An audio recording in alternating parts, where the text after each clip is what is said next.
This is the story of a wall, an invisible wall built into the mathematics of the most powerful music chart on Earth and the 13-year siege it took to bring it down. The Billboard Hot 100 is supposed to be simple. It measures the biggest songs in America by combining sales, streaming, and radio airplay. But hidden inside that formula was a gatekeeper no foreign act had ever beaten: radio. Streams are counted by machines and sales are counted by machines, but radio playlists are decided by people. And for decades, American program directors had an unwritten rule: songs in other languages don't get played. Nobody learned that lesson more brutally than Psy. In the fall of 2012, Gangnam Style was the biggest thing on the planet. It entered the Hot 100 at number 64, rocketed upward, and then parked itself at number 2. And there it sat, 7 consecutive weeks while Maroon 5's One More Night held the top spot above it.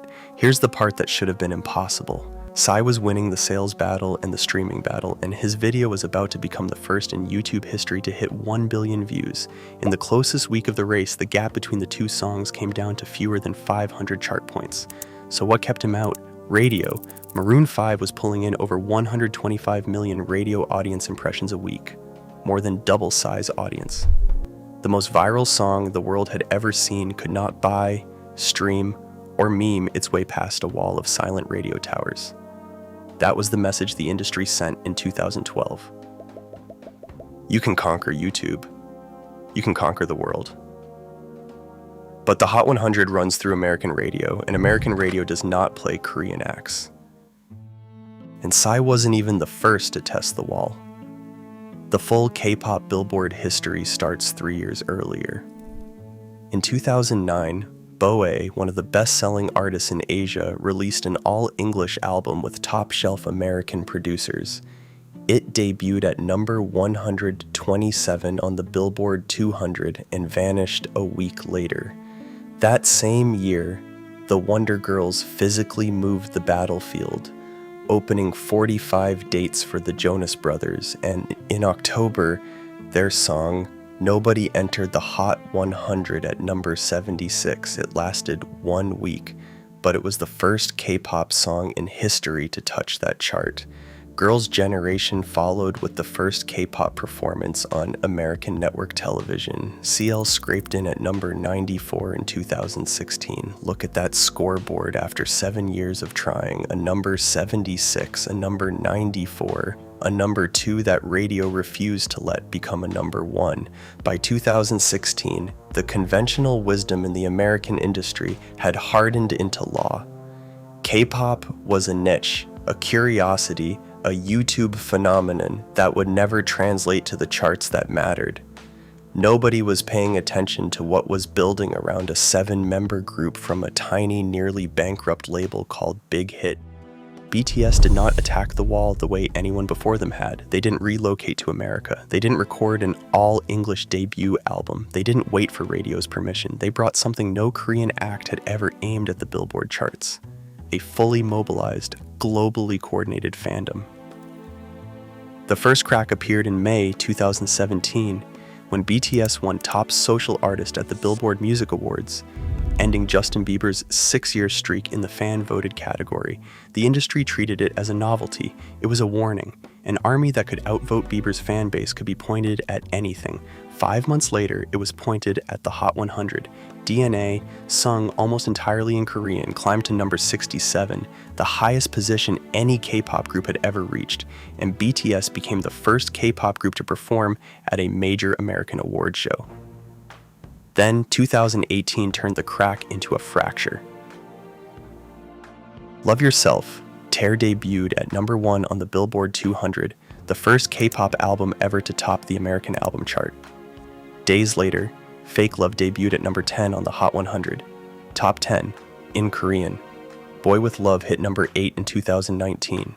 On debuted at number 4 in early 2020. The trajectory was undeniable: 67, 10, 8, 4. Behind every one of those numbers was the machine radio never saw coming. The fandom streaming culture K-pop fans had been perfecting for years. ARMY ran coordinated streaming parties across time zones, so the numbers never slept. They tracked chart data with professional-grade precision. They set up virtual phone banks to call American stations, request BTS by name, and politely refuse to go away. Some fans sent flowers to stations that actually played the songs. This wasn't passive fandom. It was an unpaid volunteer marketing department operating on every continent one Harvard Business School would later study. By early 2020, number 4 was still the ceiling. Radio barely played them, and every point radio withheld had to be overcome somewhere else. To take the summit, something would have to give. What gave in the end was the whole world, in the middle of a global lockdown with touring canceled and radio in chaos. BTS made the most calculated decision of their career. For the first time ever, they would release a single entirely in English.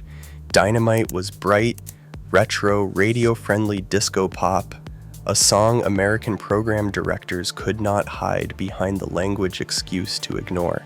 Some fans called it a compromise. It's more accurate to call it a siege engine. It was released on August 21st, 2020. 2 weeks later, the wall came down.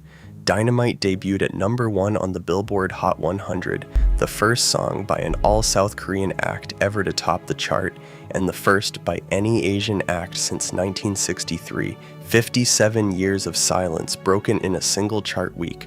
Run the chart performance analysis on Dynamite's debut and you can see exactly how the wall was demolished. 33.9 million American streams. 265,000 pure digital downloads, the biggest sales week for any song in 3 years, and 11.6 million radio airplay impressions, modest by superstar standards, but unprecedented for a Korean act. Dynamite held number 1 for 3 weeks, and that November it earned BTS a Grammy nomination, the first in history for a K-pop act. The skeptics had a ready-made dismissal. Of course it worked, they said. It was in English. That argument survived for exactly 12 weeks. At the end of November, BTS released Life Goes On, a quiet ballad sung almost entirely in Korean. Radio barely touched it, 410,000 airplay impressions, a whisper next to Dynamite's 11.6 million. It debuted at number 1 anyway, the first predominantly Korean language song ever to top the Hot 100. Dynamite proved they could win radio's game. Life Goes On proved they no longer needed to play it. The wall wasn't just breached, it was irrelevant. But when a wall falls, the people who built it don't applaud. They ask if the demolition was legal. Because BTS's number 1s were driven by sales and streams rather than radio, fans of competing artists claimed the results were rigged. In August 2021, the debate exploded into the Billboard mass buying controversy when Billboard's own cover story aired accusations of chart manipulation. Within hours, the hashtag Billboard apologized to BTS was trending worldwide. RM's response was surgical. If Billboard thought number 1 should mean something different, it was up to Billboard to change the rules, not to slam a group and its fans for winning with sales and downloads. And then he named the thing everyone was dancing around. They were easy targets because they were a boy band, a K-pop act with high fan loyalty. Here's the detail history should remember. American superstars had spent years inflating their first weeks by stapling downloads to concert tickets and hoodies, bundle tactics BTS never used. The system only called it manipulation when the wrong fans did it. But Billboard did change the rules, again and again. Bundles were banned in 2020, bulk digital purchases were capped in 2022. By 2023, web store downloads stopped counting entirely. The goalpost didn't just move. They were rebuilt in real time by the institution that had lost control of its own game. It didn't matter, the breach was permanent and everyone poured through it.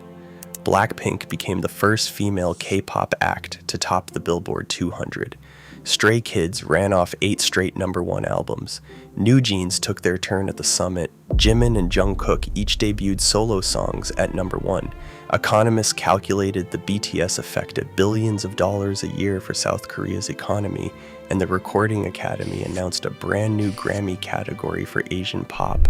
13 years separate a number 76 from a number 1, because the real lesson of the story was never about one song or even one group. It's that the wall was only ever made of habit, and habits, unlike walls, can be broken by anyone determined enough to try. If you want the deeper story of what happened inside that first historic chart week, watch our full anatomy of Dynamite next.